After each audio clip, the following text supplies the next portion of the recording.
What would you do if the person who spent 4 years controlling you, hitting you, and silencing you was now laughing in the parking lot right outside your window with a 19-year-old girl who has absolutely no idea who he really is?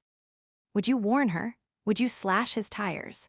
Would you blow up his entire life on social media and let the whole world see exactly who he is behind closed doors? Because she wanted to do all three. Every single night. And what stopped her was not willpower. It was not therapy. It was not some inspirational quote she saw on Pinterest. What stopped her was the moment she realized that every second she spent plotting his destruction was another second he was winning. Stay with me, because this story is going to hit different.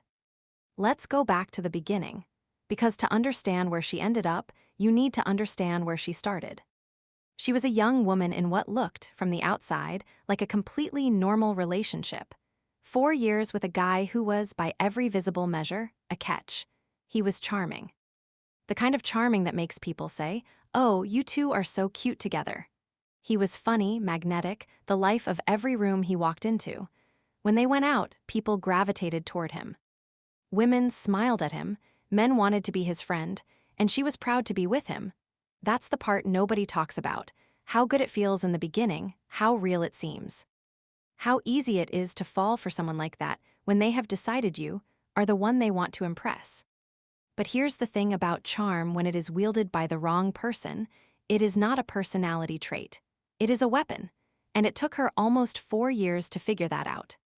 Because behind the charisma, behind the jokes, behind the guy everyone loved at parties, there was a completely different man. A man who hit her. Not in the heat of a single terrible moment that he then spent months apologizing for. Regularly, consistently, like it was normal, like it was allowed. And she never, not once, was allowed to react. No crying too loud, no expressing pain. No saying, "You hurt me." If she dared to push back, if she dared to let him see how broken she felt, it only got worse. So she learned to go quiet. She learned to absorb it, swallow it, bury it, and then fix her face and walk back out into the world like everything was fine. Because if she didn't, she'd pay for it later. She told herself she loved him. She told herself he would change. She told herself that leaving would somehow be harder than staying, which sounds impossible when you say it out loud. But if you have ever been in a situation like this, you know exactly how real that feeling is. Abusers do not keep you with chains.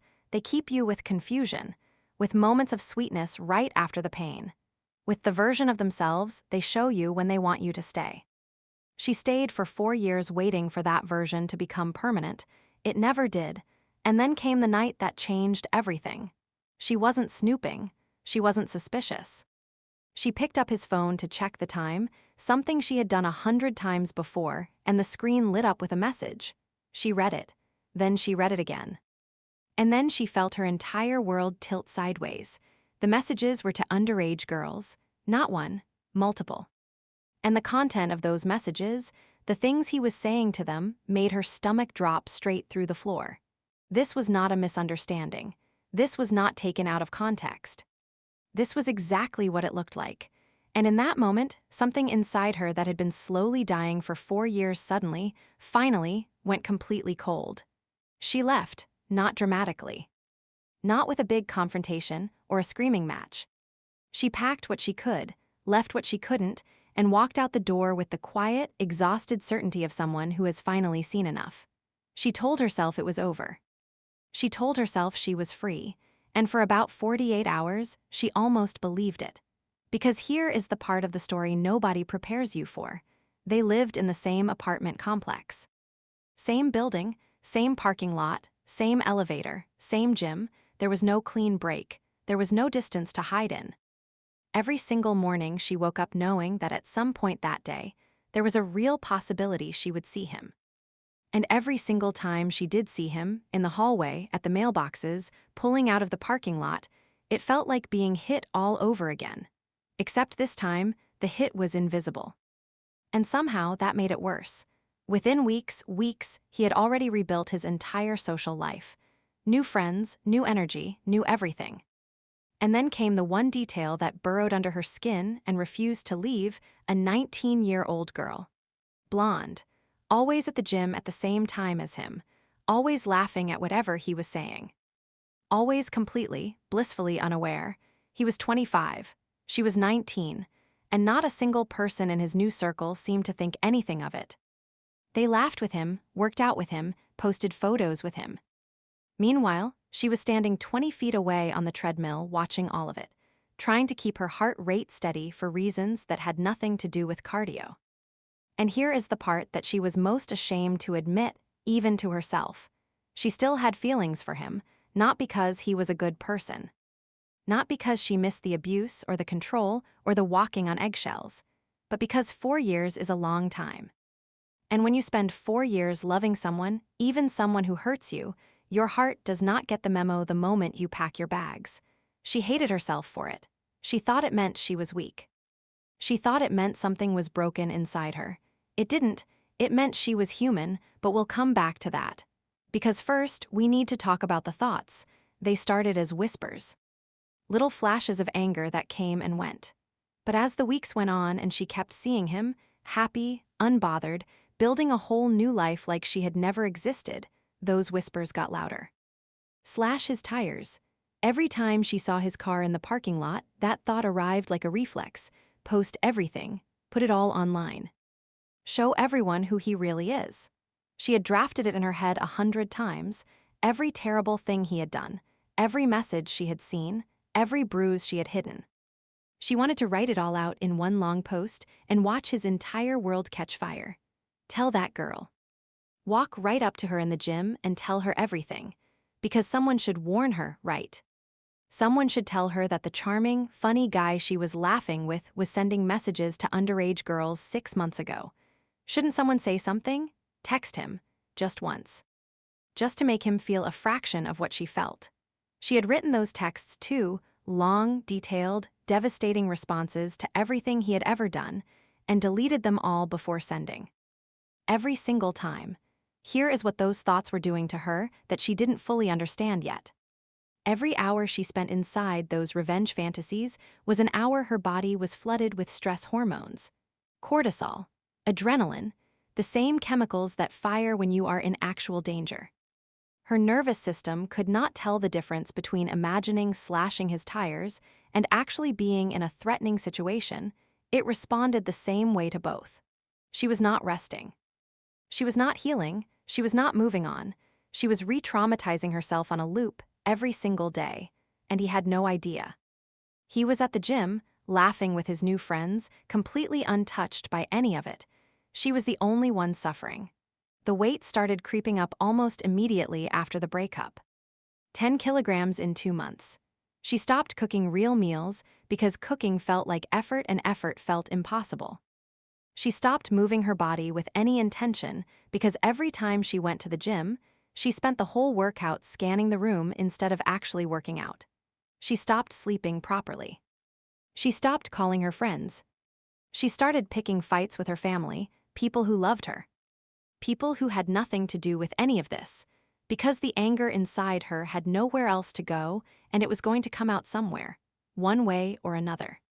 This is what living in someone else's shadow looks like. Even after they are gone, he had left the relationship, but he was still running her life. Now let's stop here for a second. Because I need you to understand something about what she was feeling, and maybe what you are feeling too if this story sounds familiar. The urge to take revenge on someone who hurt you is not a character flaw. It is not a sign that you are a bad person or an unstable person or someone who needs to be ashamed of themselves. It is a completely normal, completely human response to injustice. Your brain is wired to want wrongs to be righted. It is wired to crave balance, to feel that if someone hurt you, the world should correct for that somehow. The desire for revenge is just your nervous system screaming that something unfair happened and demanding that it be addressed. And it is right. Something unfair did happen. Something deeply, genuinely unfair. But here is the problem with revenge that nobody tells you up front. It doesn't work, not in the way you are imagining it will. You slash his tires, and for 30 seconds, maybe a minute, there is a rush, a hit of satisfaction. And then the rush fades, and you are standing in a parking lot having committed a crime. and he is now the victim in every story he tells for the next 6 months. And you are the crazy ex that everyone warns people about. And he wins. You post everything on social media, every detail, every incident, every screenshot, and for a few hours your DMs are full of people supporting you. And then the algorithm moves on, and he crafts his own narrative, and his friends defend him. And suddenly, you are reliving the worst moments of your life in a public comment section while he gets to play innocent. And he wins again. You walk up to that 19-year-old girl and warn her, and she doesn't believe you because he has already told her that his ex was unstable. He has already planted that seed.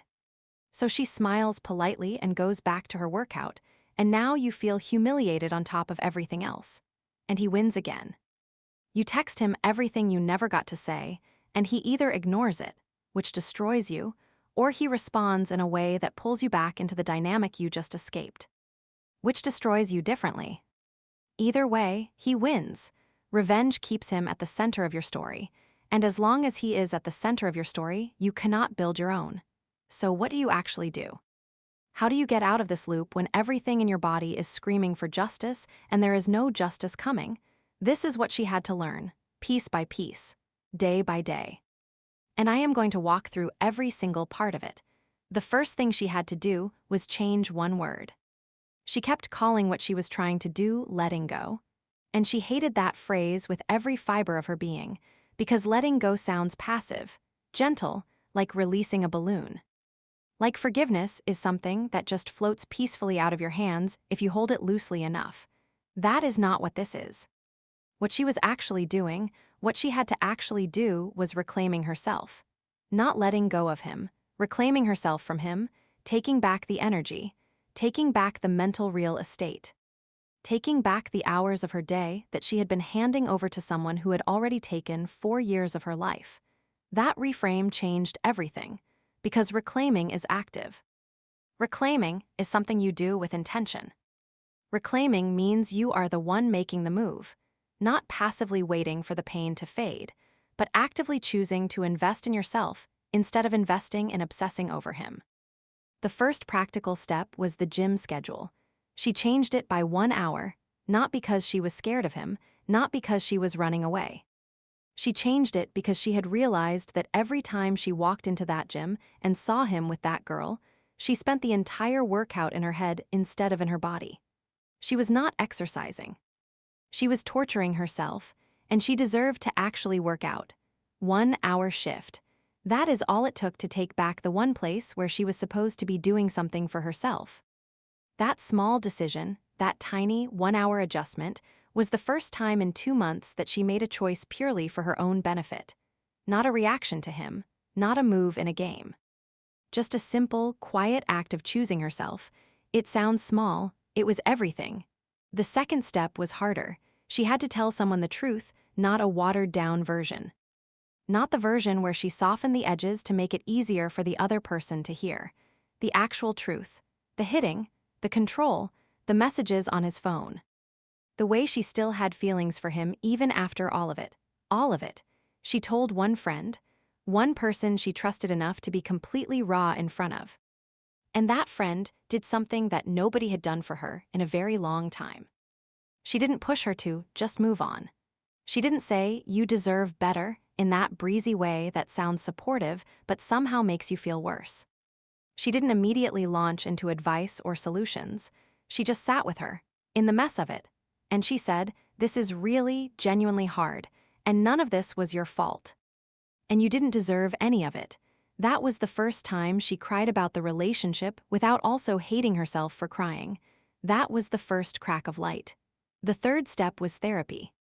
And before you roll your eyes, because she almost rolled her eyes too, let me be very specific about why this was necessary and what it actually did. She did not go to therapy because she was broken. She did not go to therapy because she was unstable or dramatic or could not handle her emotions. She went to therapy because what she had experienced over 4 years, physical abuse, emotional control, constant psychological manipulation, does not just live in your memories. It lives in your body. It lives in your nervous system.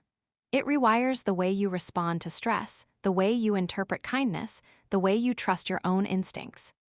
She had spent 4 years learning to distrust herself. Every time she thought something was wrong, he convinced her she was overreacting. Every time she tried to set a boundary, it was used against her.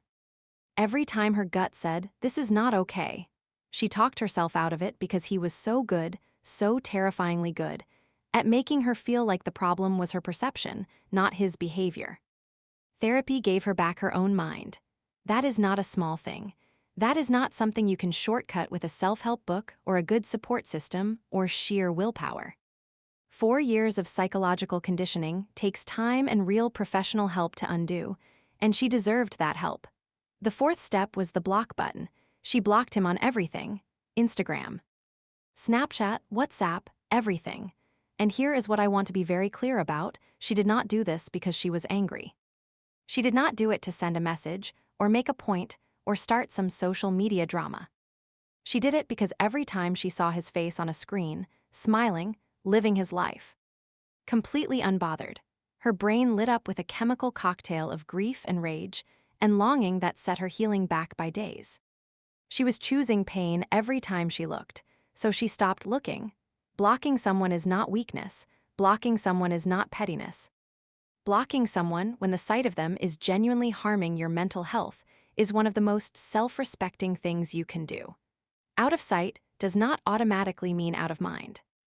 But it is the beginning of out of mind, and the beginning is where you have to start. Now let's talk about the girl, the 19-year-old. Because this thought was eating her alive. This feeling that she had a responsibility to warn someone who was walking into the same situation she had just barely crawled out of. And here is the honest, complicated truth about that. She was right that the girl deserved to know. She was right that someone with that kind of history should not be allowed to quietly move on to the next target while everyone looks the other way. She was right that what he did, the abuse, the messages, was not something that should be swept under the rug. But she was not in a position to be anyone's protector right now. She was barely keeping herself together. She was 10 kilograms heavier, sleep-deprived, fighting with her family, and carrying trauma that was still actively bleeding. You cannot save someone from a burning building when you are still on fire yourself. Her job right now was to heal. To build her case, document what she knew, and when the time was right and she was in a stronger place. If she wanted to speak out, she could. But right now, the most important person she needed to protect was herself. And here is the hardest truth of all. The feelings she still had for him were not feelings for him. Let me say that again, slowly, because it took her a long time to really hear it. The feelings she still had for him were not feelings for the man who hit her. They were not feelings for the man who sent those messages. They were not feelings for the person who controlled her for 4 years and made her feel like she was the problem. They were feelings for the idea of him. For the version he showed her in the beginning, when he was performing his best self in order to win her over. For the relationship she had desperately, faithfully tried to build even as he was tearing it down. For the 4 years of her life she had poured into something that was never going to give it back. She was grieving a love that never actually existed, and that grief is real, that grief is legitimate. That grief deserves to be felt and processed and honored, not dismissed, not rushed, not buried under the pressure to move on. She was allowed to grieve the love she thought she had. She just had to stop letting that grief be used against her. Stop letting it be the reason she stayed frozen. Stop letting it be the door he walked back through every time she got close to healing. Slowly, not overnight, not in a week, not in a tidy little montage, things started to shift. The revenge thoughts did not disappear immediately. They showed up less. They were quieter. They had less power, because she had somewhere else to put her energy now. She was no longer investing every spare hour into a fantasy about his destruction. She was investing it, slowly and imperfectly, and some days barely at all, into herself. She started eating real food again. Not perfectly, not with some dramatic new meal prep routine. Just cooking actual meals instead of surviving on whatever required the least amount of effort. She started moving her body again. In the gym, now at the new time, where she was not spending every set scanning for his face. Just her headphones, and the quiet, radical act of doing something for herself. she started sleeping. Not great sleep, not immediately, but the kind of exhausted, bone-deep sleep that comes when you finally stop fighting yourself long enough to let your body rest. She started calling her family again, apologizing for the fights that had nothing to do with them, letting people who loved her actually love her. None of it was dramatic. None of it made a great story in the moment. There was no big confrontation, no satisfying public reveal, no moment where she looked him in the eye and said everything she had been holding back. There was just Tuesday, and then Wednesday, and then a Thursday that was slightly better than the Thursday before it. And slowly, almost imperceptibly, the weight of him started to lift. Not because he changed, not because justice was served, not because the universe corrected for what he had done, but because she decided, quietly, stubbornly, imperfectly, that he did not get to be the main character of her life anymore. Here is what I want you to take from this if you are sitting somewhere right now and this story feels uncomfortably familiar. 2 months out of a 4-year abusive relationship is nothing. Absolutely nothing. You are in the rawest, most disorienting, most painful part of recovery. Everything feels louder. Everything feels more permanent than it is. The contrast between his apparent happiness and your very real suffering feels like proof that the world is fundamentally unfair. And it genuinely is, but the scorecard is not final. The fact that you are asking how to not do something destructive, how to stop yourself, how to pull back, how to choose better, that right there is not weakness. That is the most important kind of strength there is. That is the part of you that already knows who you want to be on the other side of this, even when you cannot see the other side yet. You do not have to forgive him. Not now, maybe not ever. Forgiveness is not a requirement for healing, regardless of what anyone tells you. You do not owe him the peace of your forgiveness. But you do owe yourself the peace of not letting him live in your head rent-free for the next 10 years. You do not have to wish him well. You do not have to be gracious or mature or show the world how unbothered you are. You are allowed to be angry. You are allowed to think he is a terrible person. You are allowed to hope that karma exists and that it finds him eventually. You just cannot build your healing on that hope, because that hope keeps you looking backward. And you need to start learning to look forward. As for him, laughing in the parking lot, bringing his new friends to the gym, building his charming new life, let him have it. Let him have this season. Because a man who hits women, who psychologically controls his partner, who sends inappropriate messages to underage girls, that is not a man who is winning. That is a man who is one bad decision away from consequences that his charm is not going to be able to fix. That is a man whose pattern is going to catch up with him, not because of anything you do. Not because you warned the right person or posted the right thing or said the right words at the right moment, but because that is how patterns work. They continue until something stops them. Your job is not to be the thing that stops him. Your job is to make sure you are nowhere near him when it happens. The version of you that exists on the other side of this, the one who chose healing over revenge, who chose herself when everything in her wanted to choose chaos, who did the hard, invisible daily work of putting herself back together. That woman is going to be someone you are incredibly proud of. She is not waiting for you somewhere in the distant future. She is already in there right now, underneath the grief and the rage and the exhaustion and the 10 kilograms and the sleepless nights. She has been fighting this whole time. Keep going, she is worth it. If this story hit close to home, share it with someone who needs to hear it. And if you're going through something like this right now, drop a comment below. You don't have to go through it alone.